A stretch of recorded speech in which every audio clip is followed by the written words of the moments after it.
केदारनाथ यात्रा में जिले के युवाओं को रोजगार देने, बद्रीनाथ हाईवे के सिरोपगढ़ का ट्रीटमेंट सहित अन्य मांगों को लेकर उक्रांत कार्यकर्ताओं एवं व्यापारियों ने अपर जिलाधिकारी से मुलाकात की।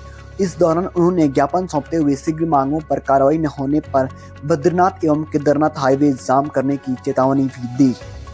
बुधवार को उक्रांत कार्यकर्ता और व्यापारी डीएम कार्यालय पहुंचे, जहां उन्होंने डीएम डॉक्टर सौरभ गहरवार के अनुपस्थित रहने पर अपर जिलाधिकारी श्याम सिंह राणा से मुलाकात की और उन्हें ज्ञापन सौंपा। उक्रांत कार्यकर्ता एवं व्यापारियों ने कहा कि आगामी केदारनाथ धाम की यात्रा में जिले के बेरोजगार युवाओं को रोजगार मिलना चाहिए। यात्रा के दौरान Sonprayag Sitapur taxi parking, prepaid counter व्यवस्था, टेंट, कॉटेज एवं हेली सेवाओं में स्थानीय लोगों को प्राथमिकता मिलनी चाहिए।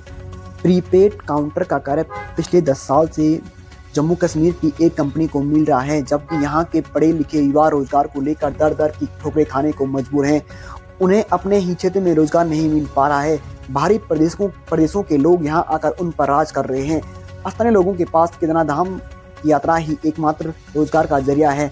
ऐसे में स्थानीय लोगों को बाहर का रास्ता दिखाकर उनके हकों के साथ खिलवाड़ किया जा रहा है।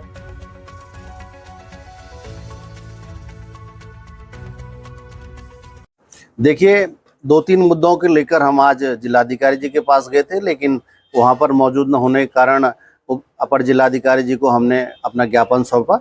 उसमें हमने स्पष्ट दिखाया, चाहे वो केदारनाथ धाम की यात्रा को लेकर हो और चाहे इस समय जनपद रुद्रप्रयाग में चल रहे रेलवे प्रोजेक्ट को लेकर हो। आप देखेंगे कि रेलवे प्रोजेक्ट में स्थानीय लोगों को कोई वरीयता नहीं है। स्थानीय व्यक्ति किसी तरह से वहाँ पर रोजगार कर रहा है, लेकिन अब स्थितियाँ क्या हो रही है कि जो कार्यदायी संस्थाएं हैं वो स्थानीय लोगों को धीरे धीरे एक एक करके बाहर करने का प्रयास कर रही है। एक तरह से उनके साथ षड्यंत्र किया जा रहा है। बाहर के लोग यहाँ पर अस्थायी रूप से रखे जा रहे हैं और जो स्थानीय लोग यहाँ पर रोजगार कर रहे हैं उनको धीरे धीरे किसी तरह से षड्यंत्र करके कंपनियां उनको बाहर का रास्ता दिखाने का कार्य कर रही हैं।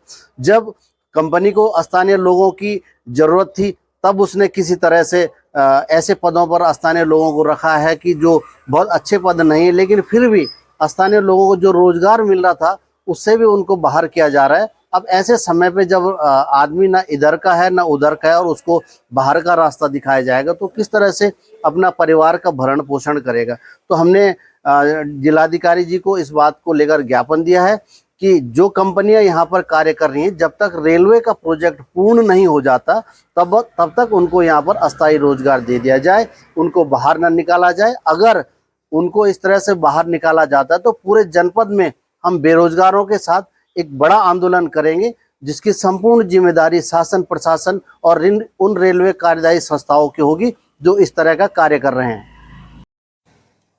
देखिए, आज हम 2-3 मुद्दों को लेकर रोजगार से जुड़े जो हमारी केदारनाथ बद्रीनाथ यात्रा है और अन्य हमारे 2-4 मुद्दे थे उनको लेकर के हम माननीय जिलाधिकारी रुद्रप्रयाग से मिलना चाह रहे थे, लेकिन उनकी अनुपस्थिति के कारण हम लोगों ने अपर जिलाधिकारी को अपना ज्ञापन सौंपा।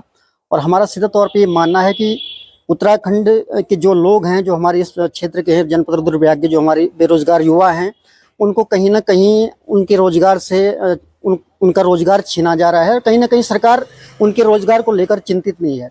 जैसा भी मैं बजट की देख रहे थे हम लोग, तो बजट में जो जानकारी दी गई है, बजट के अनुसार उत्तराखंड में सरकारी महकमे में कम से कम 65,000 से ज़्यादा पद खाली हैं और सेवा योजन कार्यालय में जो पंजीकृत बेरोजगार है उनकी संख्या 8 लाख से ज़्यादा है। अब देखिए, अगर सरकार की रोजगार देने की नीयत होती है तो कम से कम वो 65,000 पदों को भरा जाता, लेकिन आज भी हमारे 8 लाख से ज़्यादा युवा जो हैं बेरोजगार हैं। अगर हम केदारनाथ बद्रीनाथ की बात करें तो इन यात्रा पड़ावों पर कम से कम हमारे यहाँ के हजारों युवाओं के रोजगार मिलता है, लेकिन सरकार ऐसे नियम कानून ला के आ रही है कि ताकि एक जो हमारा गरीब तबके का आदमी है, जो गरीब बेरोजगार है, वो इन नियमों को फुलफिल नहीं कर पा रहा है और जिसकी वजह से बाहरी लोगों को रोजगार दिया जा रहा है। तो उत्तराखंड क्रांति दल ने सीधे सीधे ये निर्णय लिया है कि अगर जल्द से जल्द सरकार हमारी मांगों को नहीं मानती है और हमारी बेरोजगार युवाओं के बारे में नहीं सोचती है तो हम सड़कों पर उतरकर आंदोलन करेंगे।